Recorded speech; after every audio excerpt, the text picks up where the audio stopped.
next Right. steps. It has created a whole lot of physical space. It saves us all the time not playing Where's Waldo with the files. Yeah, good one. Yeah. Freed up a number of jobs of people who used to move stuff along so that we can use them in Other these more things. forward. So, yeah, so it can eliminate a lot. You know, let's face it, we spend so much time on clerical stuff, moving paper around and files and all that. Forget it. You know, we can move beyond that, use people for something more productive, right? What else? And hopefully move cases forward faster. Okay, yeah, we can resolve cases faster. These provide lots of opportunities. The implications. A lot of the things that I think ideas we're generating here are kind of assume that we're going to protect due process, protect privacy, resolve cases more quickly. Not easy to do, mind you, but use some of these technologies that are out there, as you've described, to kind of free up. We need to retool our skills. We no longer necessarily need kind of a clerical staff if we're going to be asking them to do different sorts of work, and so we're asking for higher and different levels of skills. Okay, other things. Keep going, yeah, all the opportunities. I think it's a great opportunity for us to lose a lot of our inbred arrogance. We're on our knees in a lot of ways. Yeah. And with the political pressure and going back to Paul's point about being more accountable and having public input and the speed that we've got to lose our arrogance without losing the basic civics that we're protecting. Exactly. Okay, yeah, so a little bit of humility in that, yeah, exactly, yeah. In the interest of time, let's get the last comment, and then I want to move on because we've got... I think it would provide a great opportunity for uniformity, a nationwide, you know, everybody could do things similarly. One person, you get a ticket in Texas, and you have the same consequences that you might have in Maryland, and so it would be uniform. Yeah, exactly, that there's... No, there is an opportunity for a lot more consistency and justice, right? A lot more consistency. I mean, you know, it's terrifying when you go around the country and see the differences for similar things. Okay, anything else? Let's turn the corner here. We could go on, but in the interest of time, I want to share a quote with you. If you really want tomorrow to be different than yesterday, then you must do something different today. And I really think that different today needs to be on steroids. It needs to be on Red Bull. We need to ramp it up about 100-fold from what we did in the past to be able to stay ahead of the pace of change and ahead of the things that are occurring currently.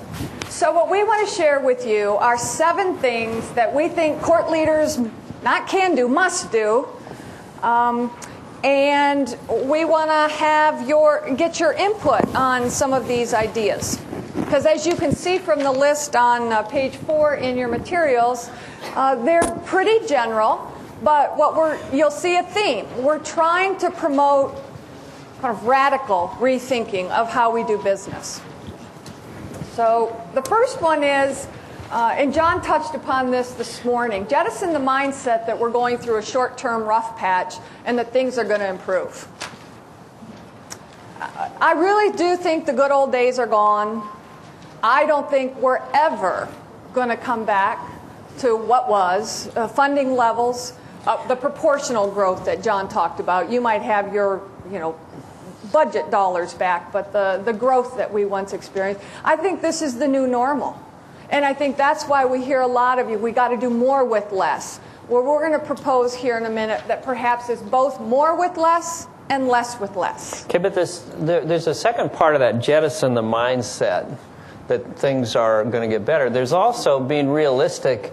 There's a great book titled The Way We Never Were. Have you ever it's about the 1950s, and it talked, it was like all this mythology about, a lot of you were there in the 1950s, and it's like, that's not the way I lived. But it challenged all those notions, the way we never were. Well, that's part of this, isn't it? Jettison mindsets.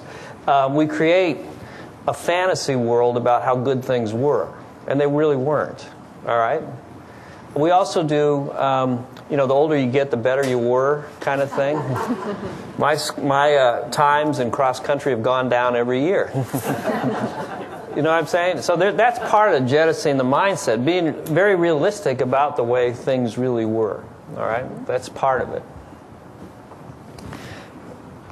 How I think this is different. I've been around the courts now for about 25 years or so, and the few rough patches, not few, the other rough patches that we've gone through, my experience when I was in the court was we stuck our head in the sand.